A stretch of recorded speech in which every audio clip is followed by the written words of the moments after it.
మనలో చాలా వరకు బయటికెళ్ళినప్పుడు గార్లిక్ బ్రెడ్ ట్రై చేసే ఉంటాంగా. దాన్ని ఇప్పుడు ఇంట్లోనే చేసేద్దాం. దీనికి బటర్ తీసుకుంటాము.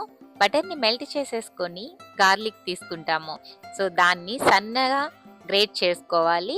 ఈ గ్రేట్ చేసిన గార్లిక్‌ని ఈ మెల్ట్ అయిన బటర్‌లో మిక్స్ చేసేసుకోవాలి. నేనైతే ఈ గార్లిక్ బ్రెడ్ కోసం వీట్ బ్రెడ్ ప్రిఫర్ చేస్తున్నాను. మిల్క్ బ్రెడ్ కూడా చేసుకోవచ్చు. వీట్ బ్రెడ్ అయితే ఇంకా టేస్టీగా ఉంటుంది. సో, దాన్ని పాన్ మీద పెట్టుకొని ఫ్రై చేసేసుకుంటాము 2 వైపులా.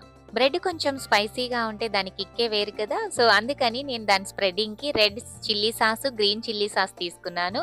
ఇప్పుడు మనము రెడీ చేసుకున్న గార్లిక్ బటర్‌ని అప్లై చేసి, ఈ రెడ్ చిల్లీ సాస్‌ని, గ్రీన్ చిల్లీ సాస్‌ని ఆ బ్రెడ్ పైన అప్లై చేసేస్తాము. మంచి అరోమా రావాలంటే హెర్బ్స్‌ని యూజ్ చేయాలి కదా! సో, అందుకని ఆరెగానో లీవ్స్ తీసేసుకొని ఆ బ్రెడ్ పైన చల్లేసుకోవాలి. సో, అంతే స్పైసీగా ఉండే గార్లిక్ బ్రెడ్ రెడీ. ఎంతో